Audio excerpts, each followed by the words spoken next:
Mas olha só, sabe que se a gente pegar a lista dos nossos presidentes da democratização para cá, para não voltar muito no tempo também, né? Estamos voltando bastante já, mas se a gente quisesse, poderia voltar lá na República Velha, mas vamos ficar da nova República para cá. Só 2 são bichos estranhos ao jogo tradicional do poder, né? Você pega o primeiro presidente da República Nova, que é o José Sarney, quando ele vira presidente, pelas razões que a gente sabe, morte do Tancredo Neves, ele já tinha sido deputado federal, governador do Maranhão, senador da República e, muito mais importante do que cada uma dessas coisas que eu falei, ele tinha presidido a Arena. Quer dizer, a Arena, que era o partido de sustentação do governo militar, era um monstro com um poder absurdo, né? Um partido que representava o período de maior poder do governo. Então eles tinham maioria no Congresso, eles tinham uma força nos pequenos municípios que era um absurdo, mexiam na lei, quando o MDB está crescendo, dá um jeito de mexer na lei, aí garante que os estados pequenos têm no mínimo 8 vagas, está aí até hoje, deputado federal, estados pequenos no mínimo 8 vagas. Estados com 500 mil habitantes têm no mínimo 8 vagas. Quando você vê a proporção que isso representa, o voto de um eleitor de um estado pequeno vale mais do que o voto do eleitor de um estado grande. Então a ideia de um homem, uma pessoa, um voto não existe no Brasil. Arena, José Sarney, poder. Sabia tudo do jogo do poder, tudo. Imagina, ele foi presidente com uma constituinte sendo feita ali fervendo a cadeira dele. Aí você pega o Fernando Collor, que a gente equivocadamente fala que era um outsider.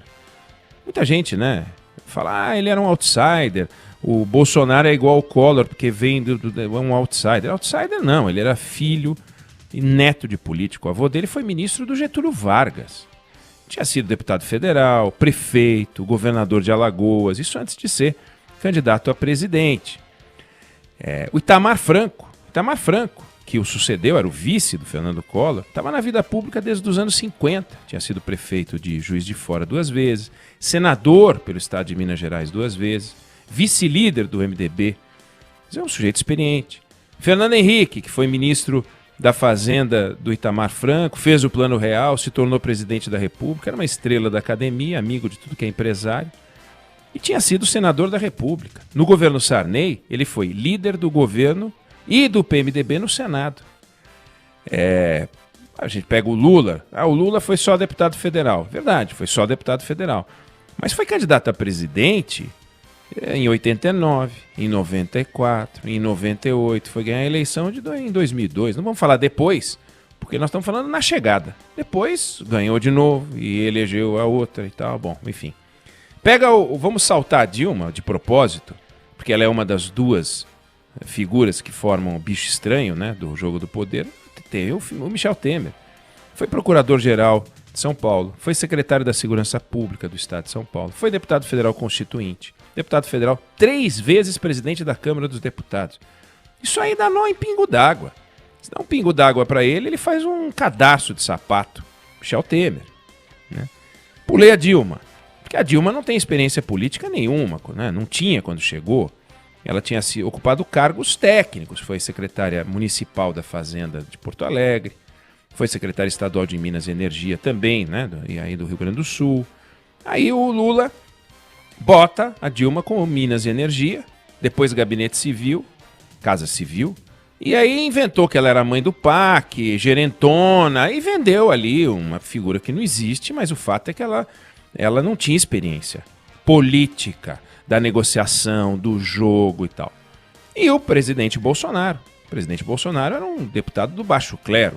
Ficou 28 anos na Câmara dos Deputados, nunca participou de uma negociação, tentou ser presidente da Câmara dos Deputados, teve 4 votos uma vez, 7 votos, quer dizer, ninguém ligava para ele não ligava para ninguém também.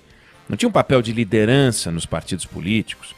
Né? Nunca assumiu um cargo no governo federal, nunca foi convidado, não assumiu porque também não foi convidado, não sei se aceitaria, mas era uma figura que andava por lá, como muitos. E um presidente como esse, com esse perfil, que agora é parte da nossa realidade, né? Um presidente que vem do baixo clero sem escala, nunca o baixo clero chegou tão longe.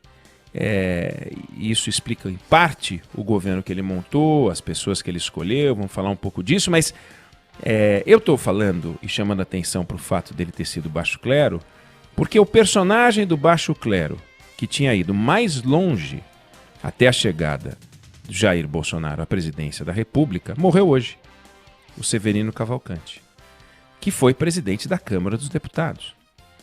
É aonde o baixo clero tinha cravado pela primeira vez um alto clero, né? Porque presidente da Câmara do baixo clero é uma contradição, mas ele é oriundo do baixo clero como presidente da República, oriundo do baixo clero, e hoje é o papa, né, da política brasileira, é o Jair Bolsonaro, ele que manda, né?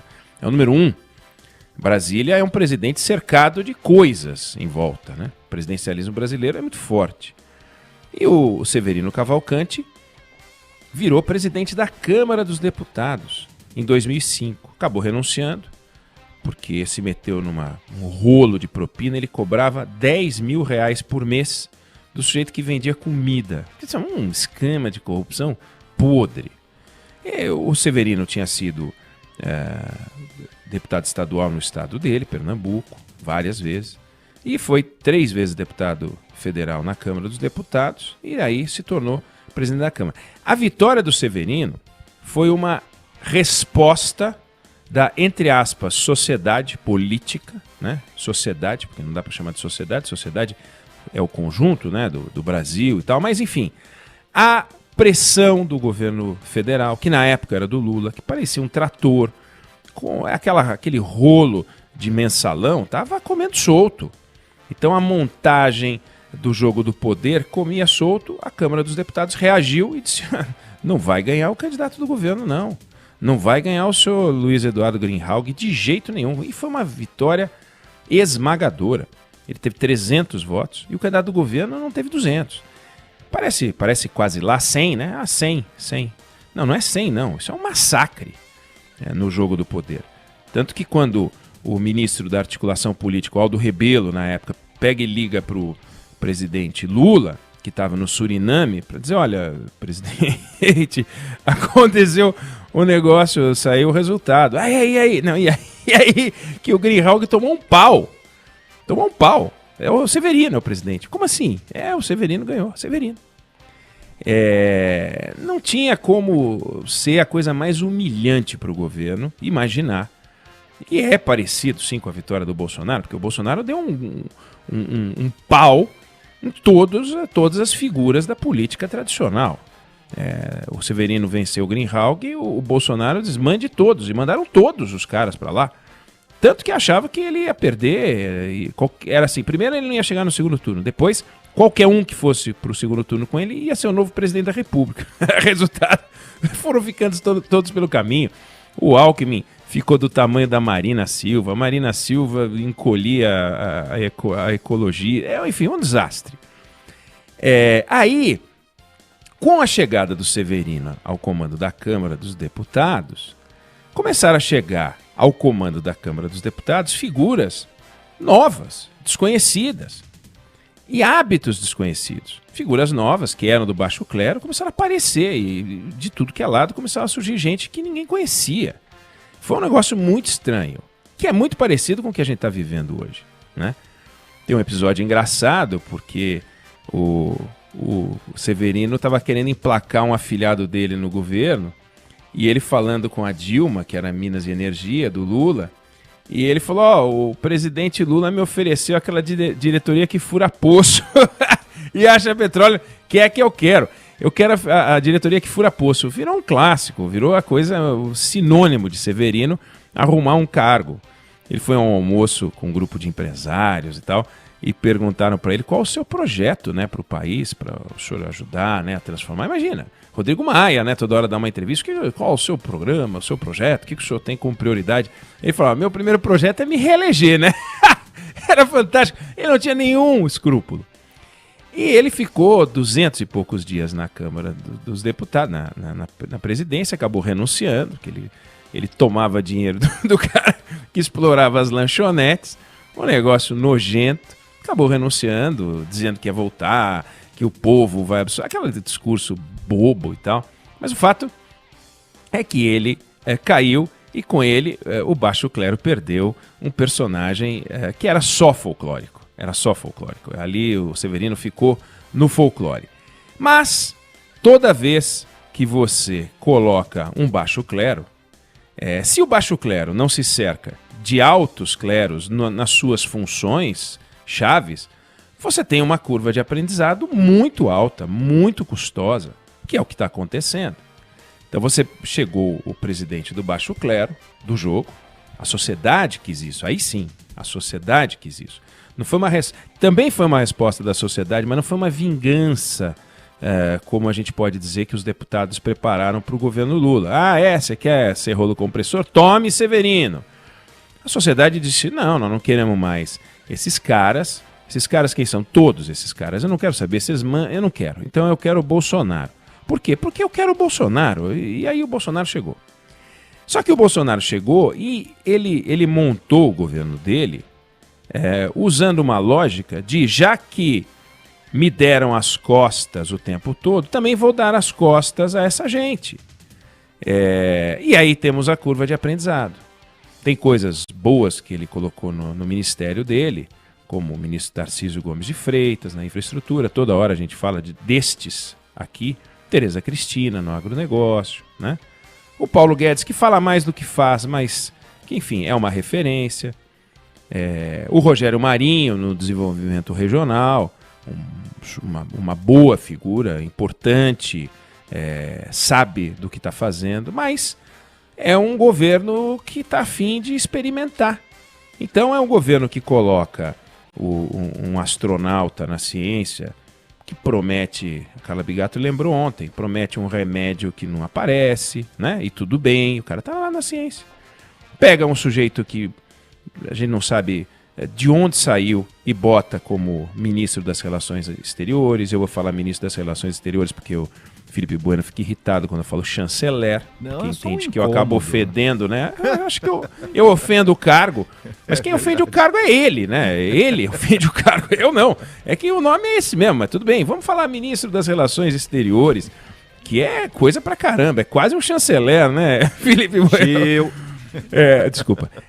O Ernesto Araújo como chanceler. Veja, como pode botar um sujeito com esse perfil, mas tá lá. Botou o Weintraub como ministro da Educação. Depois pegou um outro... Antes botou aquele doido do Vélez. Experiência, vamos experimentar. O secretário de governo, Luiz Eduardo Ramos, é um recém-chegado, é um estreante no jogo, no coração das relações entre o governo federal e o Congresso Nacional, né? Então, em nome da ética, que é a principal bandeira do presidente Bolsonaro, ele entende que você pode pegar um piloto de avião, que é ótimo pilotando avião, caça, etc., e põe para comandar um hospital. Por quê? Não, porque ele é um ótimo caça. O que tem a ver uma coisa com a outra? Como seria absurdo pegar um ótimo médico e mandar pilotar um avião militar? Não faz sentido. E eu não me refiro aos militares, não. Essa história de tem ministro militar, não tem ministro militar, isso é irrelevante. Você pode ter ótimos ministros de origem militar em cargos civis, desde que a qualificação seja suficiente. Aí bota o general Pazuello na saúde. Por que ele botou o general Pazuello na saúde? Não, o general Pazuello foi chefe do Médicos Sem Fronteira no Haiti. E depois ele foi Médico Sem Fronteira, depois ele foi médico... Não é isso. Eu não quero um outro Mandetta, eu não quero um Taixa. Aí bota o Pazuello. E nem bota, porque tá lá o ministro interino, quer dizer, não é ministro. Então, esse improviso gera uma curva de aprendizado. Em alguns casos dá certo, e eu citei alguns exemplos positivos. Em outros casos dá errado. Quem paga o preço do teste, do jogo, da experiência, é o país. Então, tudo bem, o presidente da República pode não ter experiência, não tem importância. Ele é um representante político dos desejos da sociedade. Imagine alguém montar uma mega empresa, resultado do seu esforço pessoal, e na hora de escolher o diretor financeiro, põe alguém lá. Na hora de escolher o diretor, jurídico, põe alguém lá. o chefe de produção põe... Não, vai escolher os melhores, os mais experientes. Não dá para montar uma filarmônica de estreantes. Não dá para chegar e fazer, olha, amanhã no Teatro Municipal estreia a filarmônica. Aí fica aquele... Um dia vão saber tocar. Mas quanto tempo leva para isso? Vai ser bom o dia que tocar? Olha, tem uns lá que tocam direitinho. Mas não dá para o maestro pegar e colocar um monte de músico que nunca tocou junto, ok, mas que não toca, que não aprendeu a tocar. Tá aprendendo agora. Ah, isso aqui é uma tuba, lembra a minha tuba que a gente falava da tuba? Isso aqui é uma tuba. Né? Ah, olha só que legal, tímbalo, sei lá o que é, surdo, violino. Não dá pra ser assim. Ah, esse aqui é de botar no queixo. Não, esse aqui é o contrabaixo, não põe isso no queixo, não. Porque esse negócio é muito grande. Põe outro, esse menorzinho. Esse menorzinho aqui dá, mas esse é uma viola. Não, caramba, já me atrapalhei inteiro. Então, não dá pra ser assim, só estreantes. Aí quando acontece uma crise, a confusão se instala. Quer dizer, quando o ministro Gilmar Mendes fala uma barbaridade como a que ele falou, um negócio do que ele provavelmente se arrepende, que o Exército está se juntando a uma política genocida do Ministério da Saúde, é uma baboseira, um absurdo.